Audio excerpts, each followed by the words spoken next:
Hey friends, Pappy here. Just a safety reminder. Be safe. Stay not dead. When we're testing, make sure there's no power. Pull this plug, make sure the circuit breaker is off.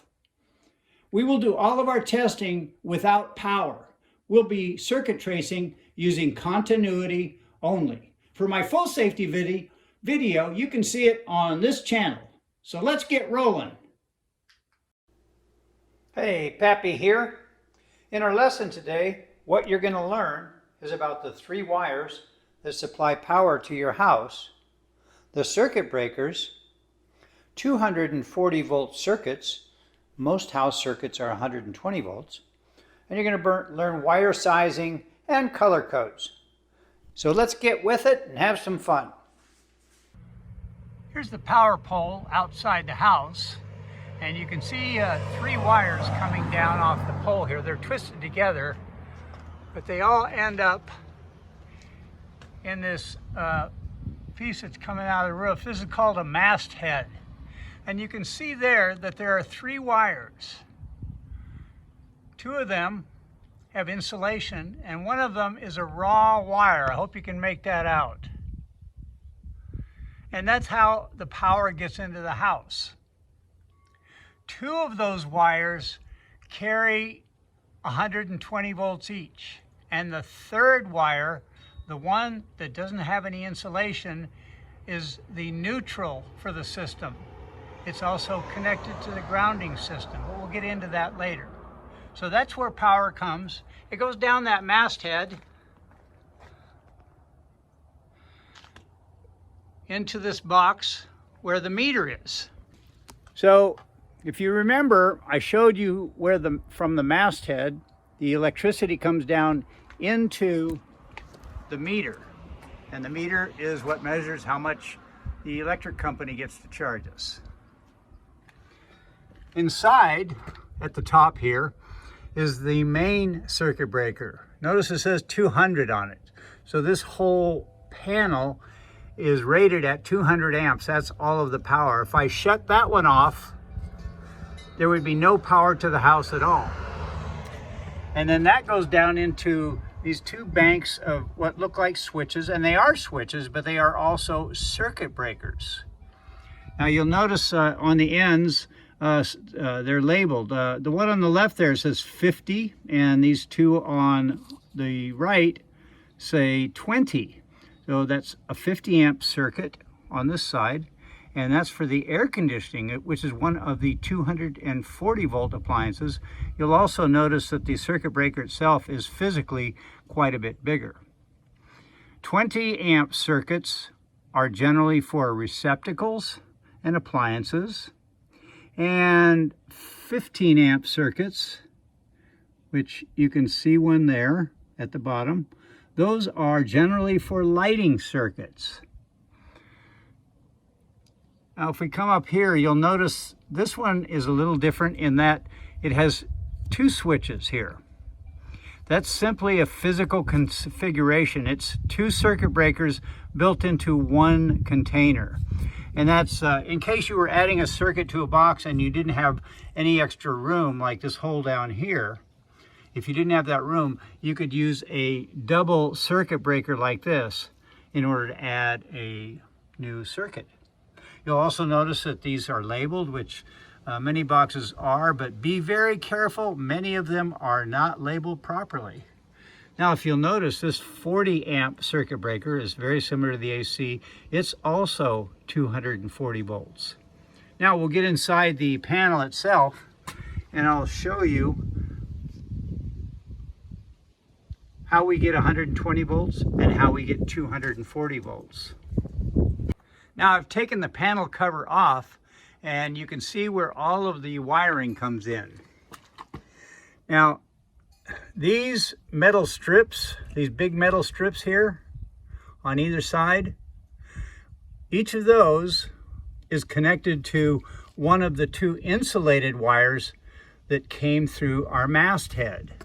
So this one is 120 volts and this one is 120 volts. And then this is the wire excuse me, this is and here is the wire that came from the masthead that is uninsulated, and it attaches to our ground or neutral strip. So we have 120, that's wire number 1 from the masthead, 120 volts, wire number 2 from the masthead, and then we have the neutral and grounding strip here. And that is the third wire there coming from the masthead. So as you can see here, that metal strip travels down behind each of this set of breakers. And this side travels down this side. Each of those circuits there is 120 volts. So when we have one like this, which is for the range, 40 amp circuit, and it's 240 volts, how does it work? Well, what it does is one side of the circuit breaker connects to this, it's called a bus bar, connects to this bus bar on the right, that metal one. And then the second wire is actually connected to this other bus bar. So what we have is 120 volts from this phase, or this wire from the masthead, and 120 volts from this phase, or wire. So it's 120 and 120, giving us 240 volts, in this case, to the range, or the stove. So that's what the inside of the circuit box looks like. And you'll notice that this is line coming in on each side. And the neutrals, they run off and go to the receptacles, lighting, whatever is, they don't go through the circuit breakers. Only the line side, only the power side goes through a circuit breaker. So it's just one wire to a circuit that's protected. So take, for instance, any receptacle circuit, 20 amps. The one wire comes down this side, and it goes into the circuit breaker, and it goes out of the circuit breaker here in this black wire. That black wire might go to a receptacle somewhere in the house. And then it's going to meet up with a matching white wire.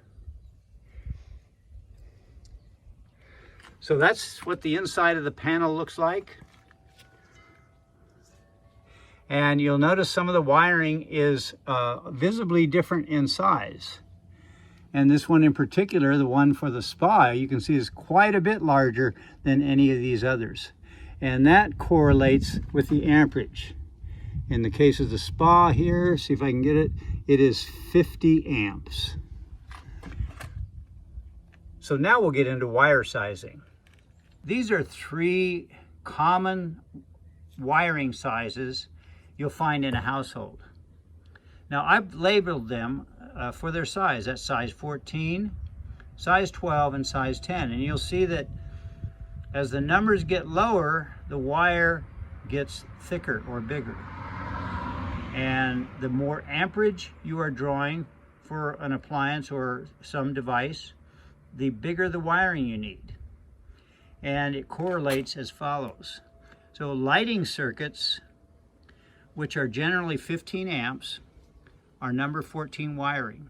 And in fact, if you have a 15 amp circuit breaker, you cannot, by code, put anything bigger than a number 14 wire on it, because that's all it can handle. Then the 12 is for receptacles or any circuit that's 20 amps. And again, you'll notice this is the smallest. The number 12 is a little bit bigger. So 12 is to power 20 amp circuits. And the 10 is for 30 amp circuits. The color of the Romex at this time would be orange, and I just put that band in there to show you that. Prior to 2001, all of the Romex was white. So in order to see what size wiring was inside, you had to read what was printed on the wire. Now they're all color-coded. After 2001, they're all color-coded. So 14 has a white sheathing, 12 has a yellow sheathing, and number 10 has an orange sheathing, so that both you, the repair person, and the inspector can just visually look at a wire and know what size it is. And then inside each of those, you have a line wire, usually the black. You have white, which is neutral, and you have ground. Now, one thing to remind you is that when we go back to the circuit box on white and on ground, notice they're all connected to the same connection. So why don't we just have one wire? The reason for that is the safety that's provided by having a separate wire that specifically goes back to ground. That is just for safety. So in a weird sort of way, you can think of the ground and the neutral as similar wires. At any rate, so we have 3 wires going to a 120 volt circuit. So 120 volts on one circuit, 120 volts on a second circuit, gives us 240 volts. Now remember, that's the orange wire, and when you have a 240 volt circuit, you have 3 wires plus a ground. You have a red wire for L1, a black wire for L2, a white wire for neutral, and a bare copper wire for ground, if you have a separate ground to that 240 volt circuit. So that's the basic wiring for 240 volt circuits in your house. So here's a diagram showing you what we just went over. This is the telephone pole. Nice picture, Pappy. And you have 3 wires coming in. You have 2 line wires and 1 neutral or ground wire. Those 3 wires come down. This is the meter into our circuit breaker box. Remember, we have our bus bars, line 1, line 2, those are both power, and then neutral, which is also connected to ground. Now, let's go back to our wiring for a second. So you remember that yellow wire, the most amperage you can have on it is 20 amps. Orange wire is for 30 amps. When you have a 240 volt circuit, which is generally for a range or a dryer or an oven electric, the only purpose to have 240 volts instead of 120 is because of the intense heat they need to create. So they only use the 240 volts for the heater in the dryer or for the heating coils in a range or in an electric oven. So how do we get that 240 volts? Remember, we had 2 power wires coming in, a bus bar here of power and a bus bar here. And they're typically referred to as L1 and L2. So the way we get, these are both 120 volt circuits. The way we get 240 volts is, this is a 30 amp circuit breaker. Again, really nice picture, Pappy. One side of that circuit breaker is connected to L1 through the circuit breaker. And then one side is connected to L2. Basically 2 different phases of power. So they're separate sources of power. So we have 120 volts here going down to whatever it is we're connecting, say a dryer. And we have 120 volts through the circuit breaker and down to another connection on the dryer. We also have neutral, and we can also have an additional separate ground wire. Although in some cases, on 240 volts, they simply use the neutral for the ground. Remember, they're connected in the meter box at the same location. Wiring for 240 volts